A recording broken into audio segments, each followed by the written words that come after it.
I've been asked about chronic COVID.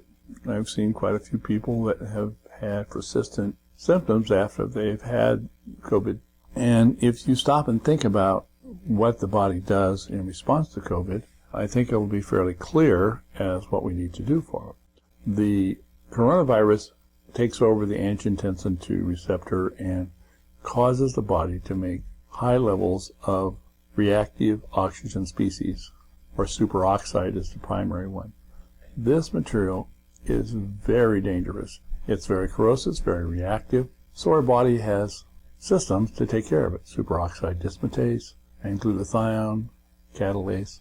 And what happens in a coronavirus that's been going on for a while is these assets, these chemicals and nutrients, get used up. For example, SOD requires zinc, and one of the signs of symptoms we see with the coronavirus is loss of taste and smell. Well, zinc deficiency, that's a sign of zinc deficiency. In fact, there's a test called the zinc tally test you take, and if you can't taste anything, then you're severely deficient in zinc, and if it tastes like metal, then you have enough. So the loss of the ability to taste zinc is a sign of zinc deficiency. So your immune system eventually recovers, and without, using the glutathione, but it just amounts to an immune response. So what are you left with? Well, you've gone through the battle. Your glutathione stores are depleted. Your zinc stores are depleted. Copper and manganese stores are depleted.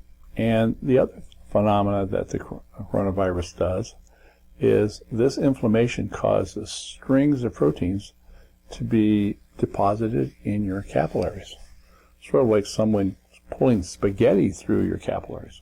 Now, your body has a mechanism to get rid of this, it's macrophages, but, try to swallow a piece of spaghetti 30 feet long. You'll find that's pretty hard to do.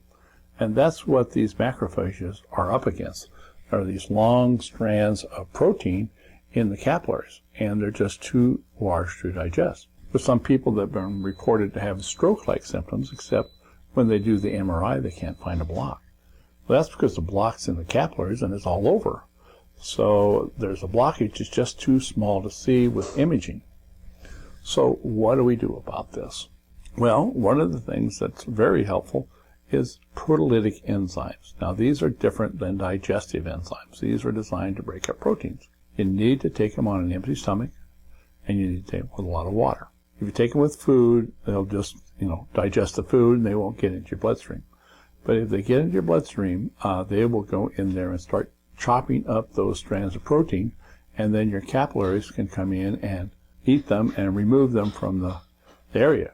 So the key there is to restore capillary function. Now, it may affect your heart, may affect your kidneys, your brain. This virus causes damage in organs all over the place. But in every case, the most likely cause is capillary congestion, and you can get at that with proteolytic enzymes. The ones we like are enzyme defense, but there are other ones that work really well. We've just found that this one is particularly active and effective. Now, the next thing that's happened is your glutathione is gone. You need to use glutathione every day. If you have any kind of chemical exposure, that glutathione binds onto that chemical and is taken out of the body. And you also need it to protect yourself from the superoxide that you form when you make energy. That still doesn't stop even though the coronavirus is gone. So your body can only make so much glutathione a day.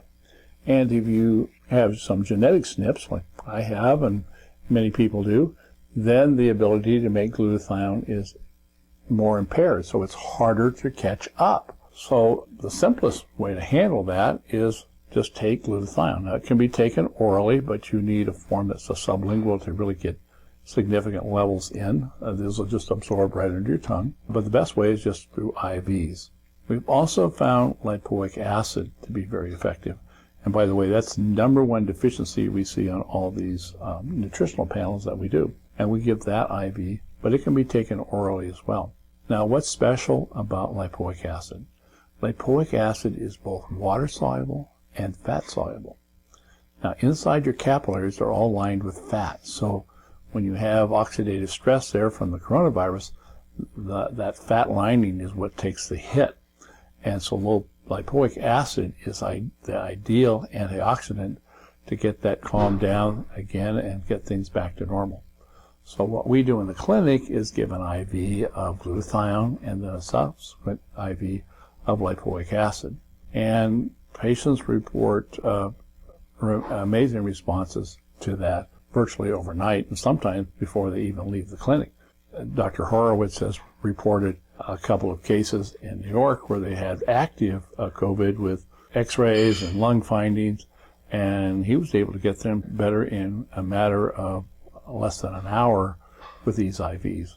So I hope this is helpful, and our website is Agape Nutrition. You can find some of these products there. Thank you.